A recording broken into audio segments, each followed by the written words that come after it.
Dear friends, welcome to a spoken tutorial on Linux operating system. In this tutorial, we will study some basic commands.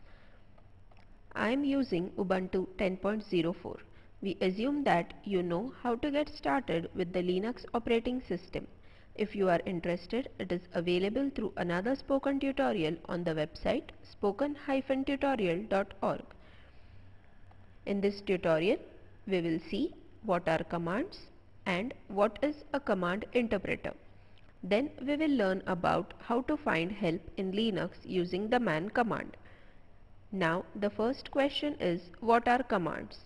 In simplest terms, we can say that Linux commands are words that when keyed in cause some actions to take place. Linux commands are seldom more than 4 characters in length like ls, who, ps, etc. The commands are in lower case and they are case sensitive. Let us see an example. Go to the Applications menu, select Accessories and then click on Terminal from the available options, or press Ctrl Alt T on your keyboard to open a terminal window. Now we can see a prompt and a cursor blinking next to it. This is where we need to type in a command. Type the words who and press enter. We can see the name of the users logged in. Actually, we have just executed a command called who, which shows who are logged into the system. But which entity is converting these commands, which are nothing more than a few letters, into actions? This is the job of the command interpreter, also called the shell. We can define a shell as a program that acts as the interface between us and the Linux system, allowing us to enter commands for the operating system to execute. On Linux, it's quite feasible to have multiple shells installed, with different users able to pick the one they prefer. On Linux, the standard shell that is always installed as bin/sh is called bash, the GNU Born Again shell from the GNU suite of tools. The commands we would be covering in this tutorial are generic and can run on most of the Linux shells with slight variations. Nevertheless, we would be using the bash as the shell for demonstration in this tutorial. It is because bash is the most popular shell and portable to almost all Unix. Other shells include the Bourne shell, which is the original Unix shell, C shell and the Korn shell. To see which shell we are using, go to the terminal and type the command echo space dollar in capital shell and press enter. Normally the output is /bin/bash, which gives us the bash shell. There are ways by which we can activate different shells. Those will be covered in an advanced tutorial. Commands are actually files containing programs, often written in C.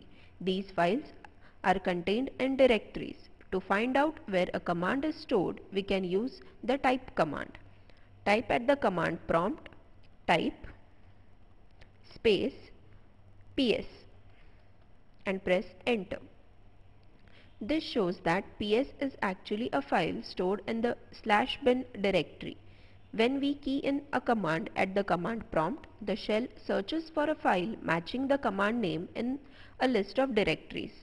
If it is found, then the program corresponding to that file is executed.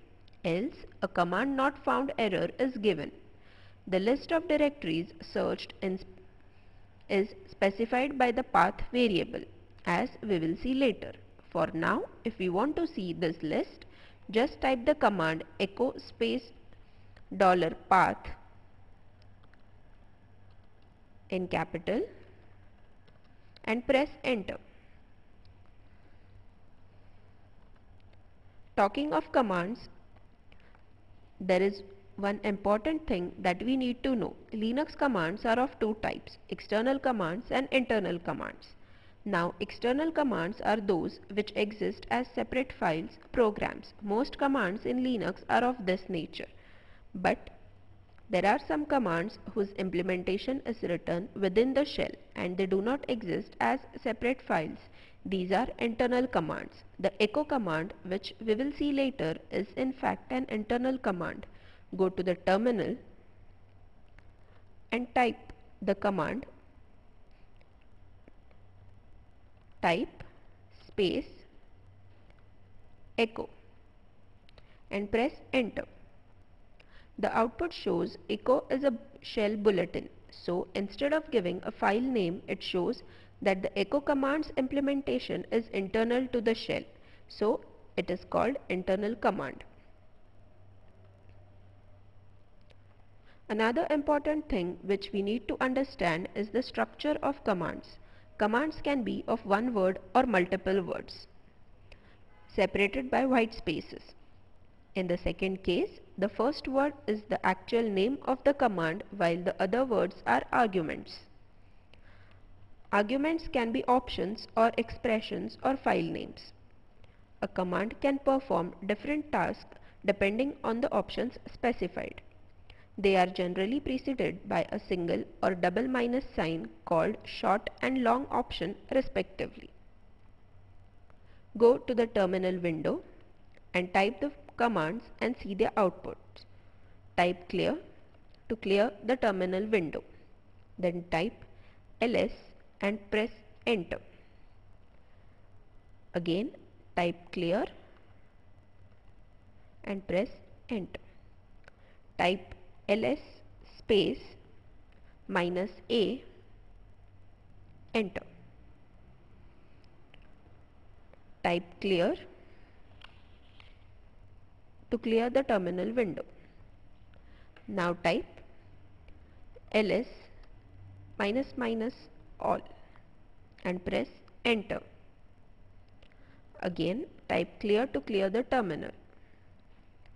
Now type ls space minus d and press enter. At this point, it is enough to understand how the command's behavior changes with change of options. In Linux, we have large number of commands,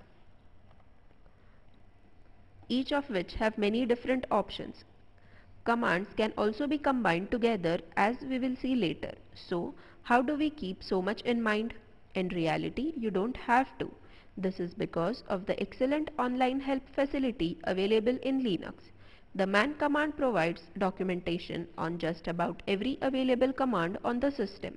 For instance, to know about say the ls command, all you have to do is go to the terminal and type man command with ls as argument, that is type man space ls and press enter.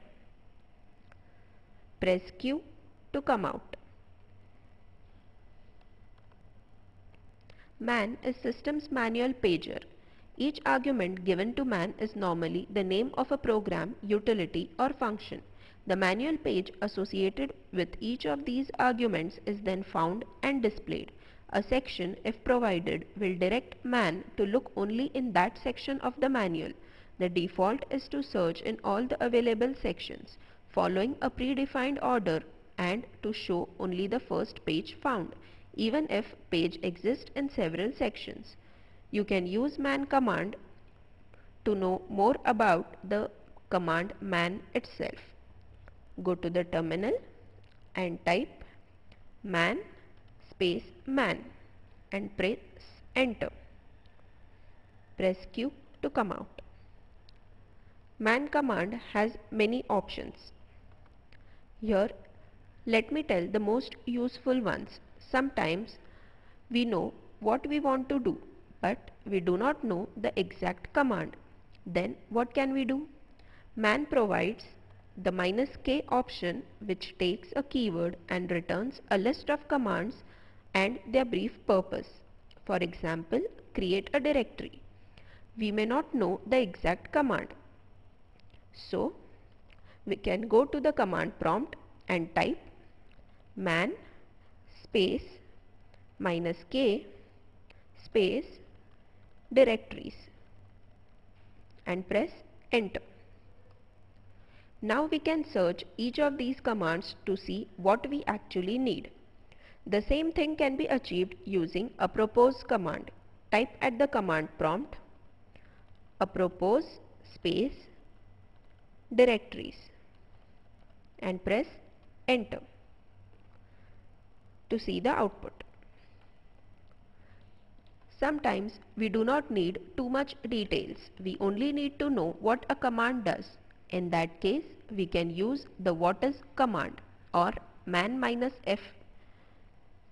Both give one-line description about the command. Go to the terminal, type clear to clear the terminal window.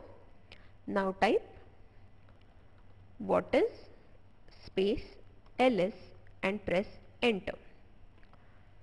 Some commands have many options. We may want to obtain a list of the different options that a command has.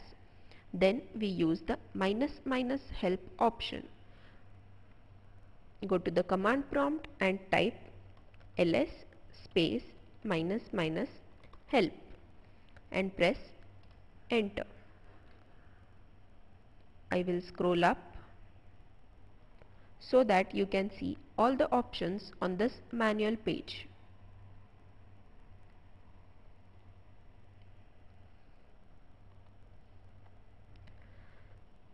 That's it for this part of the Linux spoken tutorial. Spoken tutorials are a part of Talk to a Teacher project supported by the National Mission on Education through ICT.